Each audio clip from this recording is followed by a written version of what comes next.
Hey guys, welcome to System Design Fight Club. Today we are going to be doing the design for a distributed cron job service.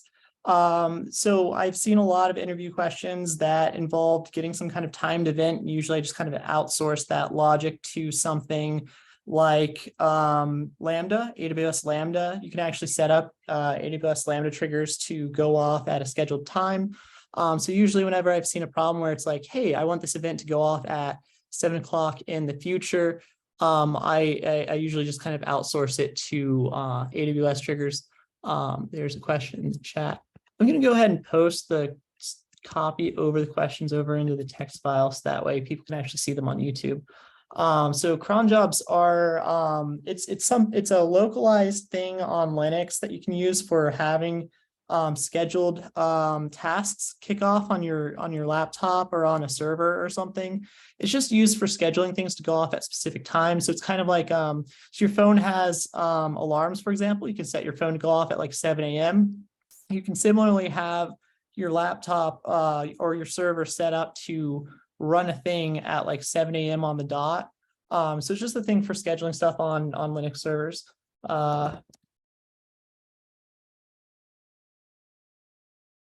And then it like leverages these things called cron. I think it's called a cron tab file. I haven't actually used them a whole lot.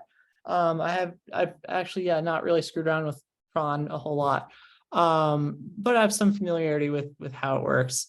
You just modify some stuff in a file, and I think there's like a daemon process that just runs in the background. And it just takes stuff from there and it is able to figure it out. Anyways, so that's for one machine though. And then if you have, for example, it's not necessarily reliable, because what if that one machine breaks down, so it's not redundant. You need to make it a little bit more fault tolerant. So that way, if the machine that has your crucial tasks dies, there's other replicas that are able to get it to run. Anyways, the business context for this, why we care about this, is that I've seen multiple interview questions, such as I think it was like Facebook events. You can have Facebook will give you like notifications about when one of your events is coming up. And then I think there's also Google Calendar. Yeah, so if you have a Google Calendar event, it will actually give you notifications on your phone leading up to the event. I thought those could kind of like just run off of your local phone. Would it maybe handle that for Google Calendar? Or at least that's what I'd push for. But if your interviewer tries to go a different direction, I've heard of cases where there's definitely cases where interviewers push to have timing done on your back end, cron style timing done on your back end, and they don't let you outsource it to AWS Lambda or anything like that. And so that's why we care about this. Is like, hey, if you need to do scheduled events, like, hey, send off a whole bunch of notifications at 7 a.m. on the dot, and your interviewer doesn't allow you to outsource it. How would you do that? Distributed cron jobs. That's how. Okay, and so we're going to support adding an event, and then just adding something to our cron job, and then when it hits that event, it's going to trigger something going off. I got another question. Isn't sending notifications a lot of complication itself? Yeah, so that one is actually a system design question on its own. And so we're just going to, in our case, we are going to outsource that piece to like SNES or something. Yeah, so at most once versus at least once semantics, that's a nice complexity in this. Another thing I wanted to go over is that a lot of there's some resources out there kind of covering how to do this. It's in the book Site Reliability Engineering. It has a whole chapter on it. It's okay. It's focused on how to do it in a data center where it's a lower volume of stuff. So like, what if you're, for example, planning on doing like 1 million cron job events per day or something? And so it's I don't know if it's really set up for that properly. Yeah, I think I just kind of want to jump into the diagram here. Are there any other questions before we do that though?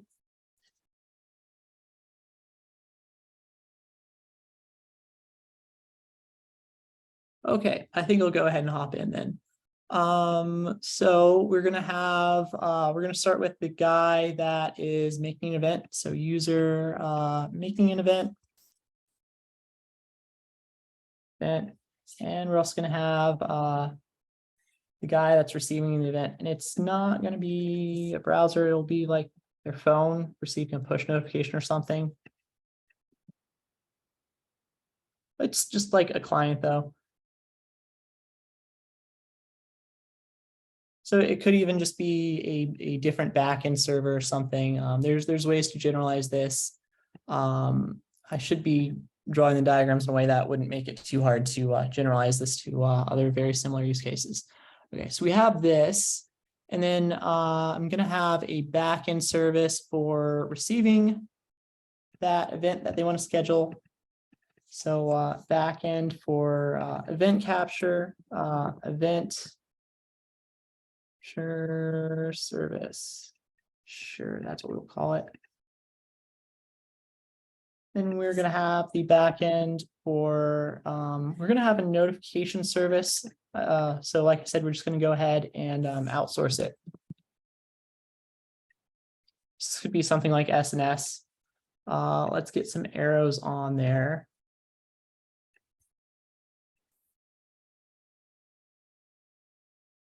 Okay, and then there's a couple of things for how we can handle these intermediaries. I think we're going to, we can't just have one machine that's hosting the cron job, like I was saying. So you're going to need to have like replicas of the same cron file on whatever's running it. These are the cron, these are the hosts running cron, and it's so this is a set of replicas. And then if you have so many events that you know, if it's like millions of events, maybe it's not a good idea to have it in one file. And so you could possibly like shard your cron job file. I think it runs off of a file called cron tab. So we can just go ahead and like shard that file. We'd split it up in some way so that it's across several. This is kind of like how distributed databases work, is that you have like read replicas and then you have like a leader node. In our case, I think they're all going to be replicas. We're going to have something that's going to copy. We're going to have some kind of thing that's going to copy whatever shard it is of the file onto the set of replicas. And then these are all going to be firing off at, there's going to be something that will receive it. And so like when you have three replicas, these are all, of course, if you have three replicas of a shard of the cron tab file, that means that it's going to send off 3 events. And so we're going to have something that will dedupe it. So this is going to be the deduping service. What was in site reliability engineering was a lot more straightforward. It just had 3 running like Paxos or something. Whenever I think of bringing up Paxos as part of my solution in an interview, it's it's like I'd rather not do that, and then gets very hand wavy. It's really hard to bring up Paxos without getting hand wavy, and this recommends using Paxos. And then somebody received a event scheduling interview question at like Facebook, and if you want something it's hard to make something concrete when you're using Paxos. And what I was able to read from site reliability engineering was very hard to make something concrete from, but it was something, it looked like this, and then they didn't really get into the specifics. I couldn't figure out how there's not really like deduping. It just kind of was like Paxos figures it out, which was weird.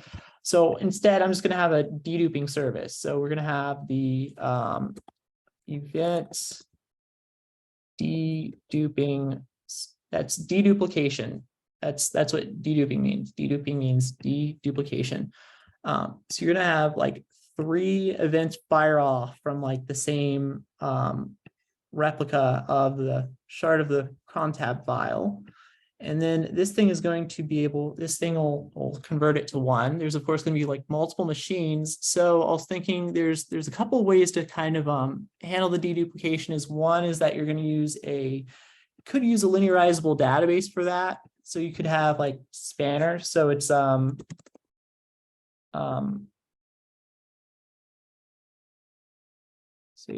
dedupe db, and this spanner has linearizability, and so it's able to provide a uniqueness constraint. So these three events could hit different machines in your horizontally scaled backend service.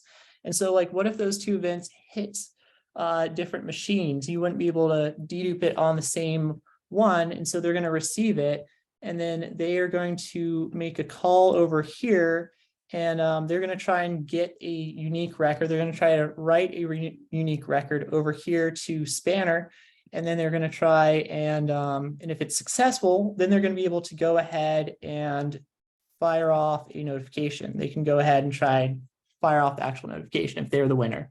If they're the second one, if they do not hit, if they do not manage to get the unique record, then when it returns back as unsuccessful, then they are not going to make the call to the notification service.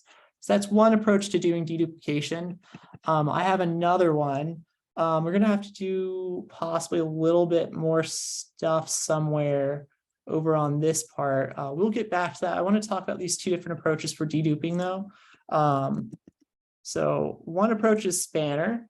Spanner has linearizability. Spanner does not have a distributed cron service though. So this is not that too wild of a solution. Is like, you know, you have to use cron, and then you have to linearize those events coming out so that you don't fire off 3 events to the notification service if you're trying to do at most one semantics.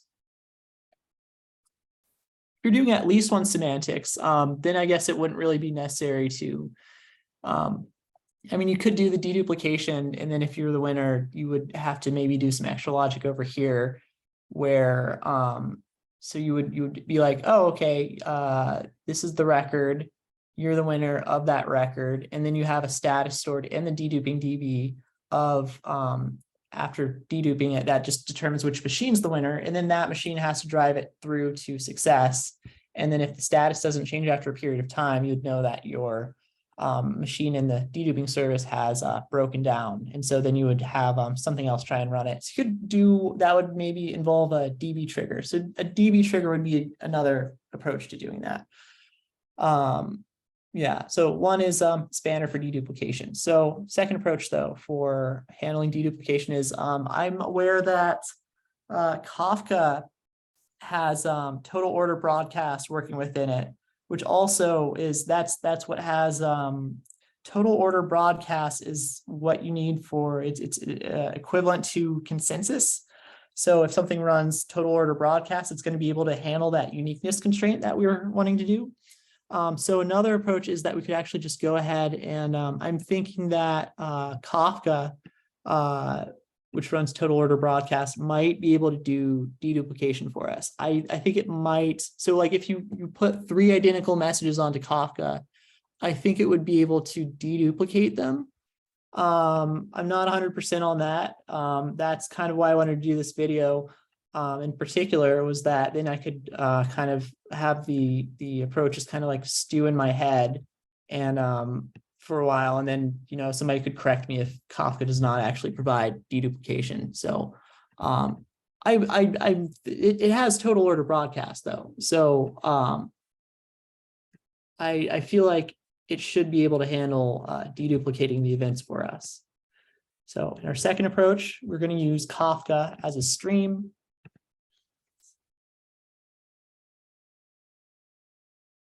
And we would have event runners. We would have AWS Lambda triggers. So those are just Lambda triggers.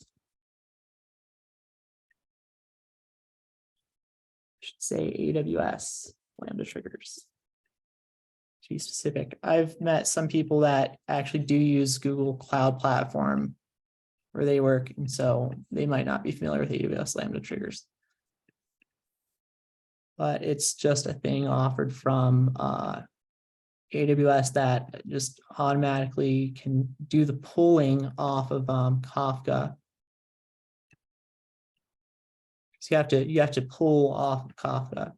It's not it doesn't push it to you, so you have to pull it, and that's not the ordinary way that servers work. And so AWS Lambda triggers is a nice glue for that. So you can pull the message off, and then it should be doing the deduplication for us, and then we can just go ahead and push it straight to the notification service, I think. You don't need to use Spanner for linearization and getting that uniqueness constraint. And when I keep saying the word uniqueness constraint, DDIA actually has a thing about that.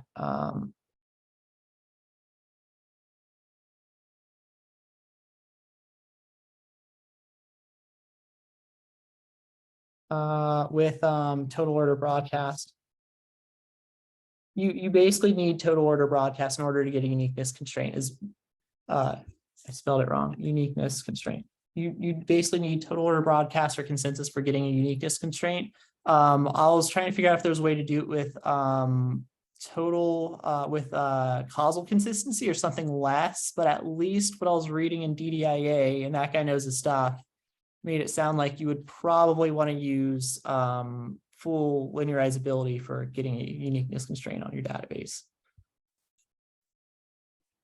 Okay, I got 2 questions in the chat. Got this one, and we've got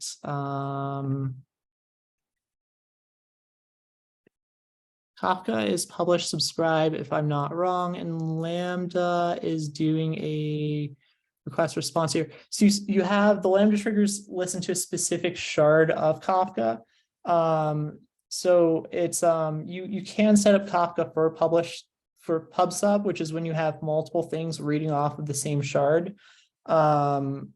So that's like if you want the same information from the broker to go to like 5 different services, but I think you can still do point to point with Kafka. I'm pretty sure you can still do point to point with Kafka. Yeah. And then Lambda is doing a request response here. So it's doing a request here and it pulls off a list of messages. When I was at Amazon, we actually had, we were using Kinesis. Maybe it was either, I think it might've actually been Kinesis, but it worked very similarly, is that you have, with a stream, you handle the fault tolerance on the consumers, while with message queues like RabbitMQ, the fault tolerance is on the broker itself. So with RabbitMQ, the consumer takes the message off of it and it handles it it's like exclusively handled by that consumer. While with streams, when you're pulling the messages off, they stay on there. And so it's just a list of, it's just logs, and then you're pulling off a chunk of them, and then the consumer maintains the offset. And so you pull off the offset, and then you're maintaining it on that specific consumer. The consumer has the responsibility of figuring out where it is. And then the responsibility of fault tolerance is on the consumer rather than the broker with streams, while with message queues, fault tolerance is handled by the broker. And the way it was set up with the sharded stream, a stream is sharded. It doesn't really expose those internal details. You're not supposed to pick the partitioning key for a stream. And then with Lambda triggers, you have one machine listening to each shard. And so if you're just doing point to point with them, I'm pretty sure that it wouldn't have any issues with multiple consumers reading off the same thing. I think you have to like manually, you would know if you're reading a message multiple times basically. And we're going to be doing Atmos 1 semantics. It's basically Atmos 1 semantics is just about your retry logic. Do you do retry logic? And with Atmos semantics, you do not do retries, while with at least once you do perform retries. Okay, let me know if that wasn't clear. I'd be happy to follow up with it more. Yeah, I hope I explained that 100% properly. We'll see. Can you shed some light on how Spanner handles deduplication? Saying Spanner will manage it would, yeah, okay. So it should be able to handle the uniqueness constraint for you. So we should maybe talk about the schema, is that you would have each event, each thing running in the cron job should have like a UUID. So there should be an event UUID. There should be a event UUID as part of the record.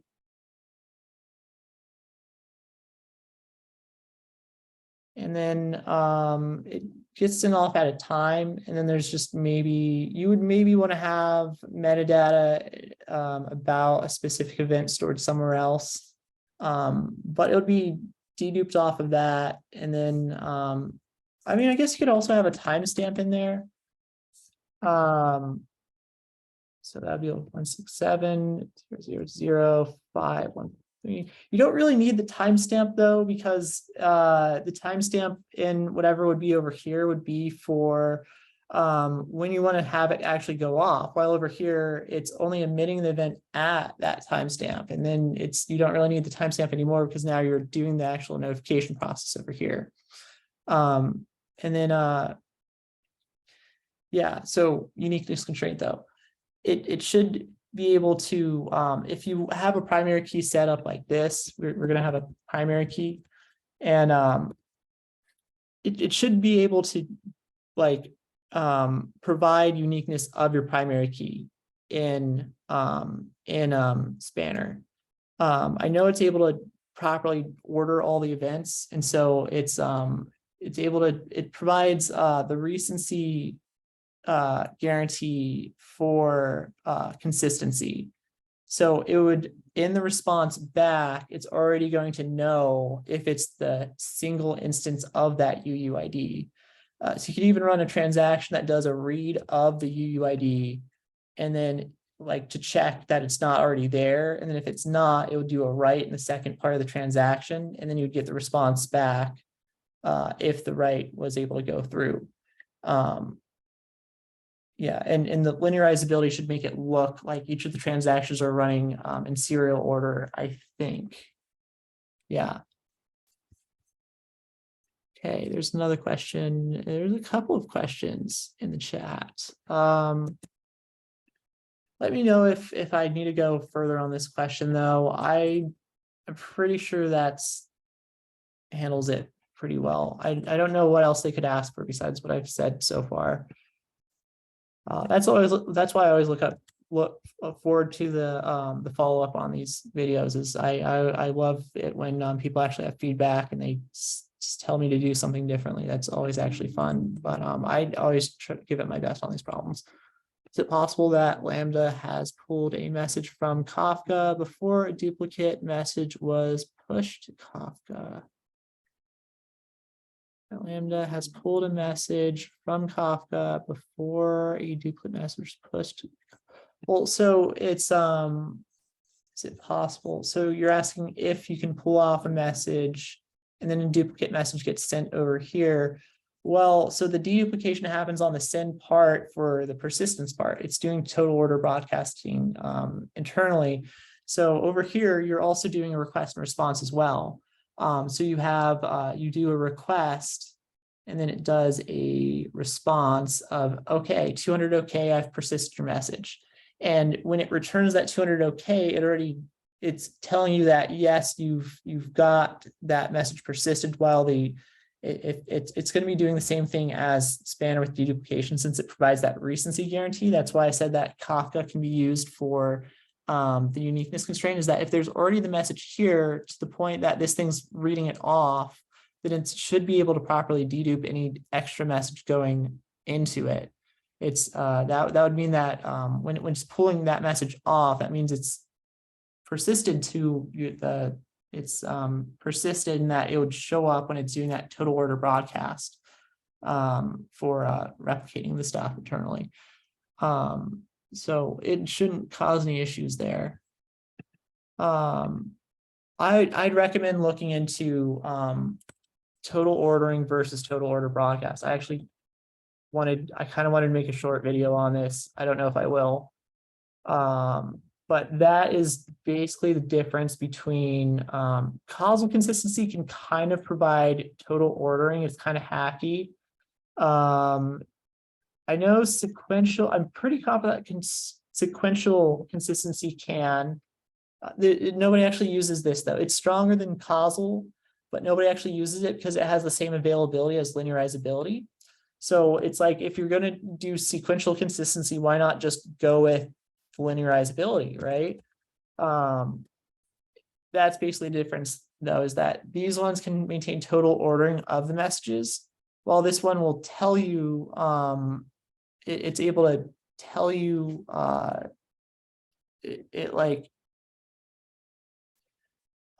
really bad at explaining this, but there's information on it in DDIA. I'd recommend looking into it.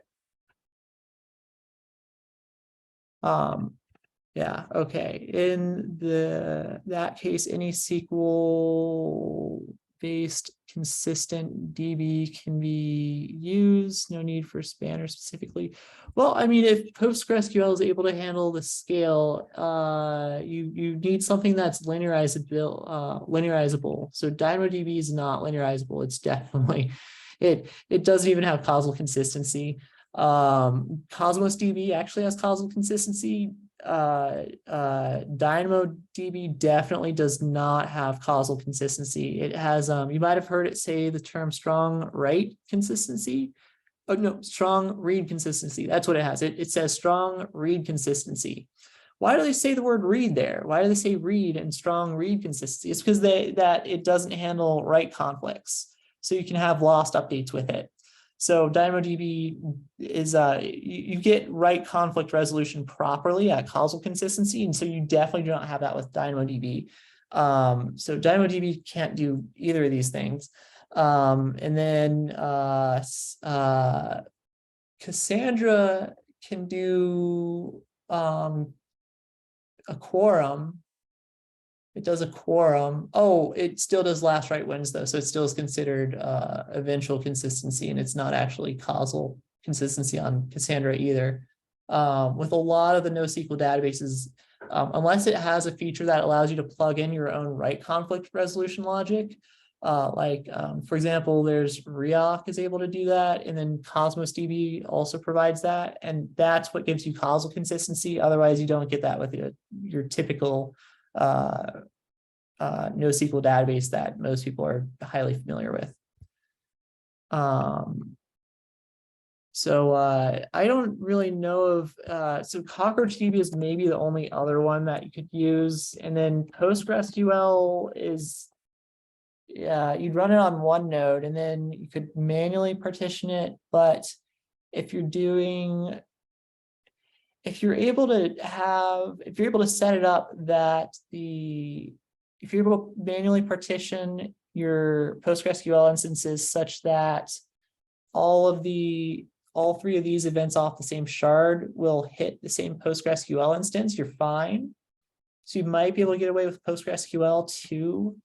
And then CockroachDB, actually CockroachDB doesn't have strict serializability, I think. So I don't know if you can actually use CockroachDB or not. That one's tricky. PostgreSQL, I think you might actually be able to use though, if you partition it. Otherwise, one node's not going to be able to handle the scale. Okay. All right. I handled the two different approaches for deduplication. I still want to handle, so how are you going to handle sharding that cron tab file? You know, like, how's it going to know which set of replicas to do it to? I don't think you want to have the backend service. So you get the request in, and then would you have it synchronously update all the replicas and then return the response? I'm not a fan of that. I don't want to do that. Instead, I'd rather have that information get captured in a database. So I'd have this as like the event timestamp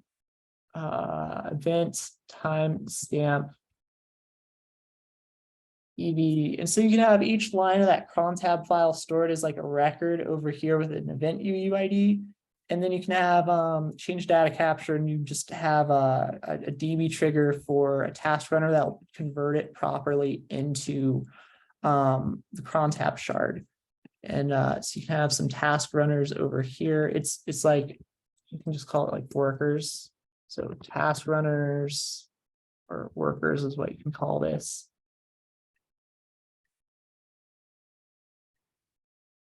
And we can use DB trigger over here. There's actually another alternative to change data captures that you can just have a stream in front of both of them. So this is one approach. I hate the font on this. Large, okay. And so in this case, you would have, you're sending the request, you capture it in this database, and then you can immediately return the response from that database. You don't need to wait for it to get replicated over the cron jobs. You just need to hit it, it's the DB so that it's persisted and that you're not going to get it dropped at that point when it's in that distributed database.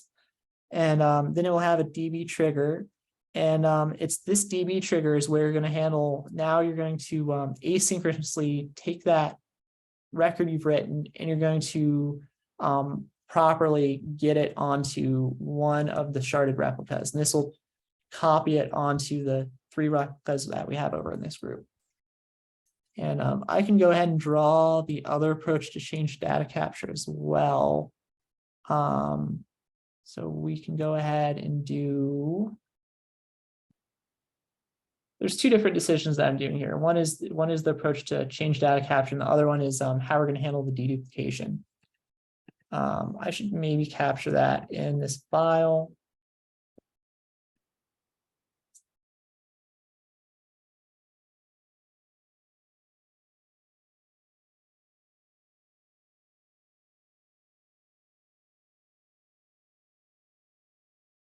Two is approach for deduplication of the cron replicas.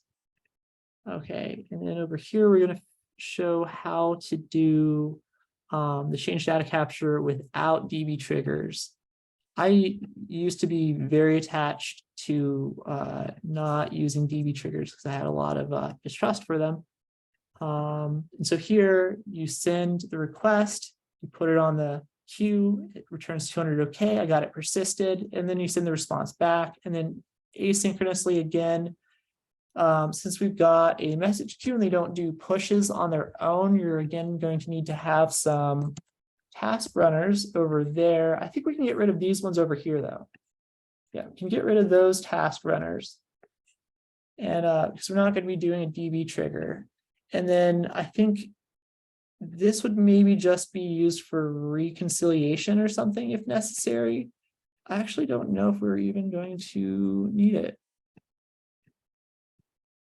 I don't know.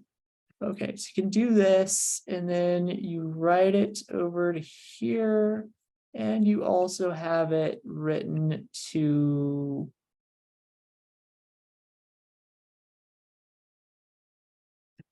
straight to over here.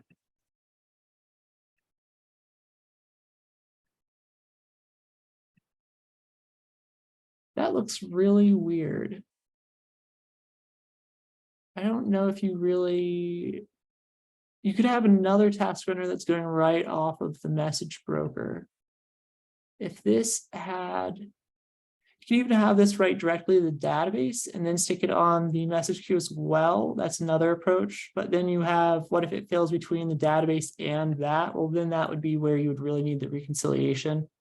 So that's another approach. Got a couple of different approaches to it. There's a lot of room for that. I think I've gone over a bunch of approaches to change data capture before somewhere else. That was another idea for a short video I was considering. But over here, the deduplication, I think that's what I was a little bit more interesting about my design. Steve from Life Engineered likes DB triggers for change data capture. So that's why I immediately went with DB triggers. I usually went with an approach that looks more like this one. Steve from Life Engineered totally likes DB triggers though, particularly if you're using DynamoDB. I think you can use DynamoDB on this database right here. Not on this one though, because this one needs linearizability. Anyways, let's go ahead and copy it over here as well for our second approach to deduplication.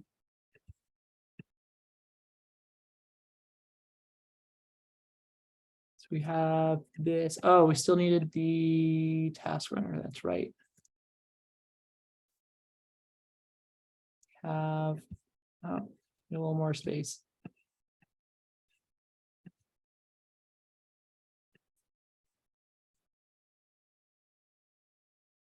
There we go. Okay, so we have our two different deduplication approaches, and we've got the two different approaches to change data capture. Any questions in the chat? I can't really think of anything else I wanted to go over.